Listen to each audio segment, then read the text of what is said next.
Oke, Assalamualaikum warahmatullahi wabarakatuh. Saya Fadli Hasbullah dari angkatan 2016, anggota HMI CPMM 2016. Ya beberapa tahun lah jadi kader HMI CPMM sampai sekarang sih hitungannya. Saya dapat amanah dari teman-teman pengurus untuk menjelaskan sedikit tentang bab 7 NDP, yaitu kemanusiaan dan ilmu pengetahuan. Nah, dari semua uraian yang dikemukakan sebelumnya, kita sebenarnya bisa disimpulkan bahwa inti kemanusiaan, terutama kemanusiaan yang suci itu, adalah iman dan kerja kemanusiaan, atau secara sederhana mungkin disebutnya amal soleh ya. Tapi persoalannya adalah bagaimana manusia itu mampu melakukan kerja-kerja kemanusiaan, sebagaimana yang kita sebut sebelumnya itu amal soleh, sebagai buah dari keimanan itu sendiri. Sebelumnya kan sudah dijelaskan bahwa konsekuensi dari beriman adalah melaksanakan perintahnya dan menjauhi larangannya ya. Jadi di situ udah jelas sebenarnya. Kemudian bagaimana amal soleh itu sendiri bisa dimanfaatkan dan bisa kemudian berkesinambungan dengan apa yang kita sebut dengan ilmu pengetahuan. Dalam hal ini memanfaatkan ilmu pengetahuan sebagai usaha untuk memahami ayat-ayat Allah Subhanahu wa taala dalam kerangka memelihara dan meningkatkan keimanan kita kepada Allah. Selanjutnya, kita mungkin balik dulu ya ke bagaimana ilmu pengetahuan itu dimaknai. Misal kita menggunakan perspektif Al-Quran. Kata ilmu dengan berbagai bentuknya terulang 854 kali dalam Al-Quran. Kata ini digunakan dalam arti proses pencarian atau pencapaian ilmu pengetahuan dan objek pengetahuan itu sendiri. Dalam pemakaian kata ilmu, setidaknya ada 3 makna yang dikandungnya, yaitu pengetahuan, aktivitas, dan metode. Secara bahasa, ilmu berarti kejelasan. Karena itu segala kata yang terbentuk dari akar kata ini bermakna kejelasan. Misal kita kembali ke 3 pemaknaan, yaitu pengetahuan, aktivitas, dan metode. Kita bisa lihat pertautan 3 makna ini, dan kita kayaknya bisa lebih menarik untuk mencermati penjelasan dari Liang Gi.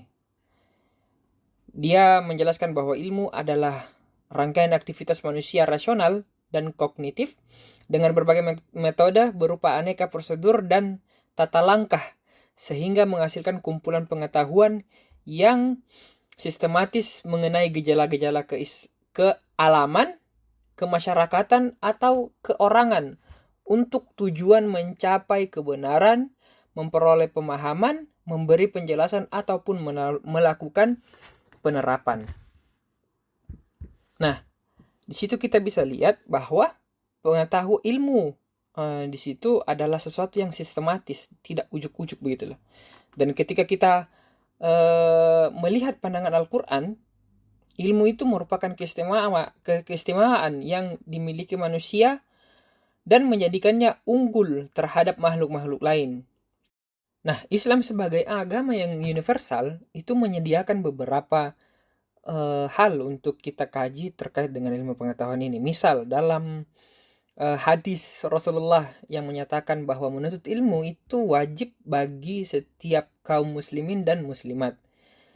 Nah, ada juga mungkin kita sering dengar istilah ini, yaitu carilah ilmu walaupun ke negeri Cina. Selanjutnya bisa juga kita lihat barang siapa keluar menuntut ilmu sesungguhnya fisabilillah sampai ia kembali. Nah, di situ kita kemudian bisa lihat bahwa Islam sebagai agama yang kita anut saat ini itu menyediakan atau menganjurkan kita sebagai seorang manusia untuk berilmu. Misal kita lihat sejarah-sejarah bagaimana ilmu pengetahuan seperti matematika, kedokteran, dan lain sebagainya, itu kan diketemukan dan dikembangkan di zaman dinasti Abbasiyah, di mana itu menjadikan Islam jaya pada saat itu. Nah, dalam hal ini, kemudian ilmu pengetahuan itu harus digunakan untuk sebaik-baiknya perbuatan manusia, yaitu amal soleh. Digunakan untuk sebaik-baiknya kepentingan kemanusiaan dan juga kepentingan amal soleh. Lebih lanjut, kita bisa lihat bahwa ilmu pengetahuan itu kita bisa lihat dari aspek aksiologis atau nilai gunanya. Misal kita merujuk kembali ke Al-Quran. Pada hakikatnya, menurut Al-Quran itu ilmu pengetahuan di samping untuk menemukan kebenaran empirik, sensual, dan juga kebenaran logik, kebenaran empirik yang logis, juga untuk memberikan petunjuk bagi manusia untuk menemukan kebenaran yang hakiki.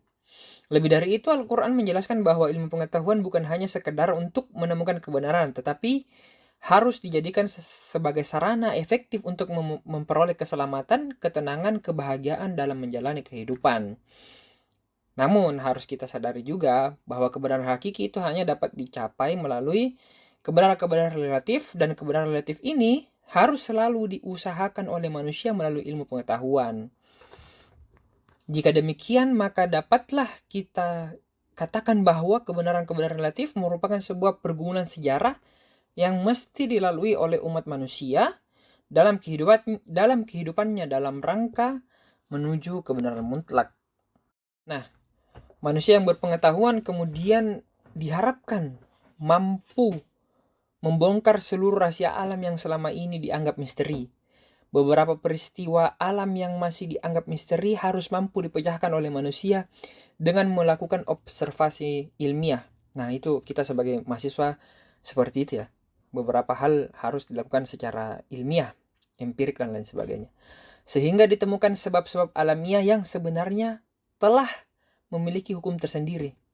Inilah yang kita sebut dengan sunnatullah. Paling tidak ada 3 sifat utama sunnatullah tersebut. Pertama, pasti.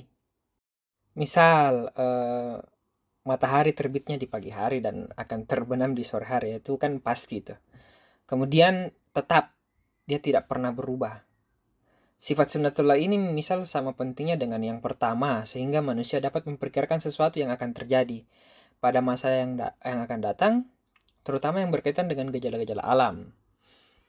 Ketiga, objektif. Nah, manusia akan dapat mengetahui setiap hasil pekerjaannya, atau setidaknya ia dapat memperkirakan hasilnya.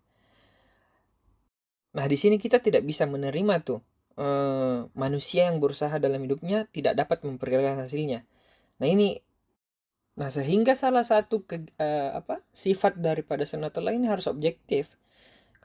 Karena dengan keobjektifan ini kita bisa memperkirakan atau mengetahui setiap hasil dari pekerjaan.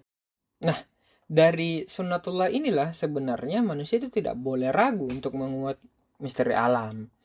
Misal untuk, ya itu tadi, dalam hal menguak misteri alam itu ya kita menggunakan ilmu pengetahuan.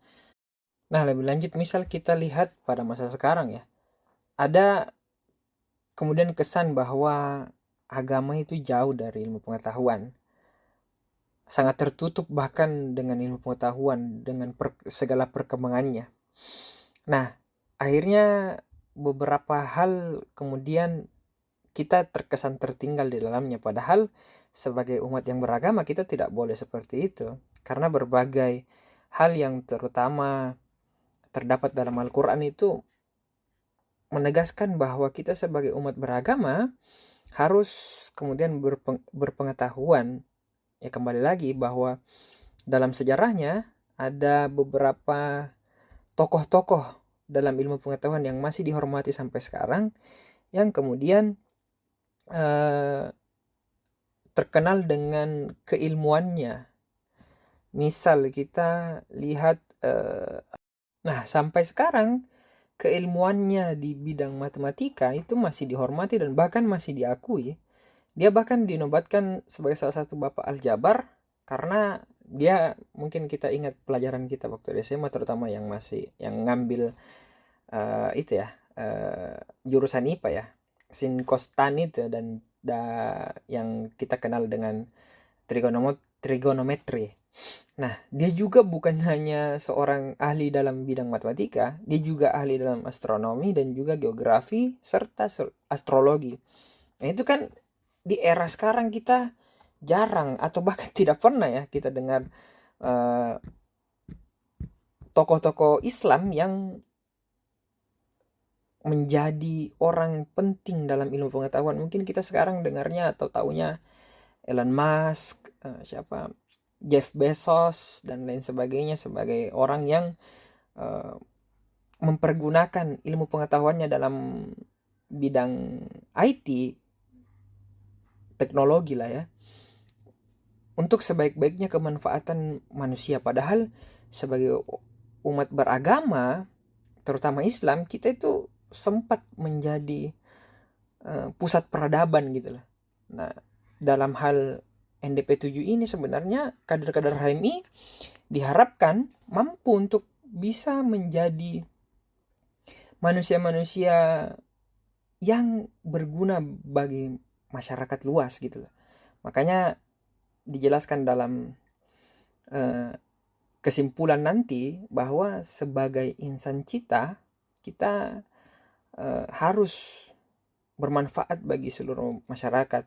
Dalam pasal 4 HMI aja misalnya, kita kan punya tujuan sebagai organisasi kader ya.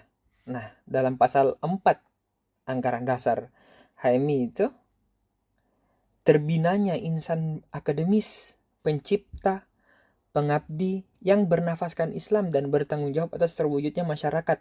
Masyarakat ya, adil makmur yang diridhoi oleh Allah Subhanahu wa taala.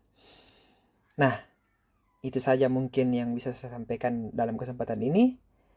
Billahi taufiq wal hidayah. Semoga apa yang saya sampaikan ini bermanfaat dan kemudian bisa jadi motivasi bagi teman-teman untuk senantiasa menjadi kader yang mewujudkan pasal 4 tujuan HMI itu tadi yang saya sebutkan. Billahi taufiq wal hidayah.